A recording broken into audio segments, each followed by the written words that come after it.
Hi అండి, అందరికీ నమస్తే. Welcome back to Jo recipes. ఈరోజు వీడియోలో చూపించే recipe Telangana special and traditional recipe సర్వపిండిని ఎలా చేసుకోవాలో చూపిస్తున్నాను. పిల్లలు స్కూల్ నుండి వచ్చేసరికి హెల్తీగా త్వరగా అయిపోయే స్నాక్స్ ఇవ్వాలంటే ఇది బెస్ట్ ఆప్షన్. క్రిస్పీగా క్రంచీగా చాలా టేస్ట్గా ఉంటుంది. మరి లేట్ చేయకుండా సర్వపిండి ఎలా చేయాలో చూద్దామా.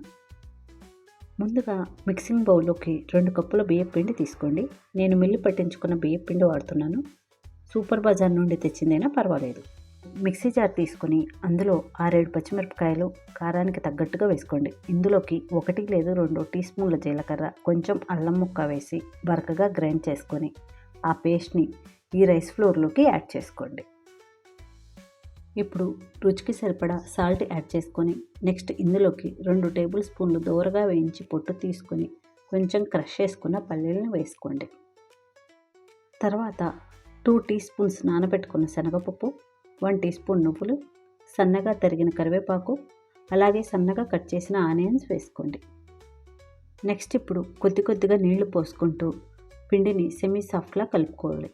మరీ గట్టిగా మరీ లూజ్గా కాకుండా ఇక్కడ చూపించిన విధంగా కలుపుకుంటే సరిపోతుంది. నేను ఇందులోకి పచ్చికారం వాడలేదు. మీరు యాడ్ చేసుకోవాలనుకుంటే మీ కారానికి తగ్గట్టుగా చేసుకోండి. నేనైతే సర్వపిండి ఒకటి ప్యాన్లో ఇంకొకటి మూకుడిలో చేస్తున్నాను. మీ వీలుని బట్టి మీరు ఏదైనా వాడచ్చు. ఇప్పుడు ప్యాన్లో 2 టేబుల్ స్పూన్లు ఆయిల్ వేసి ఇందులోకి మనం తయారు చేసి పెట్టుకున్న పిండిని కొంచెం తీసుకొని ఇక్కడ చూపిస్తున్న విధంగా చేతితో ఈ విధంగా వీలైనంత సన్నగా ఒత్తుకోవాలి. మనం చేతితో ఒత్తుకుంటున్నాం కాబట్టి కొంచెం మందం వస్తుంది, అందుకే ఆయిల్ కూడా ఎక్కువ పడుతుంది. ఇలా ఒత్తుకున్న తర్వాత ఇక్కడ చూపిస్తున్న విధంగా హోల్స్ పెట్టాలండి. అప్పుడే పిండి లోపల కూడా వేగుతుంది. ఇప్పుడు స్టవ్ ఆన్ చేసి ప్యాన్ పెట్టుకొని మంటని లో ఫ్లేమ్లో పెట్టుకోండి. ఇది నిదానంగా లో ఫ్లేమ్లోనే వేగాలి. పైన మూత పెట్టేసి 10 నిమిషాలు సన్నటి సెగ మీద వేగాలి. ఇది వేగేలోపు నేను ఇంకొక మూకిడిని తీసుకొని సర్వపిండిని రెడీ చేసుకొని వేరొక స్టవ్ మీద పెట్టుకుంటున్నాను. మధ్య మధ్యలో మూత తీసి చెక్ చేసుకోండి. సర్వపిండి వేగిందో లేదో తెలియాలంటే ఇలా ప్యాన్ నుండి సపరేట్ అవ్వాలి. ఇప్పుడు సర్వపిండి రెడీ అయినట్లే. తర్వాత ఇలా రివర్స్ చేసుకోండి.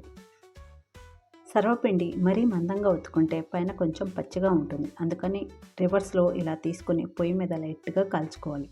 సర్వపిండిని ప్లేట్లోకి తీసుకొని ఇంకొక ముక్కిని స్టవ్ మీద పెట్టి ఇదే విధంగా కాల్చుకోండి.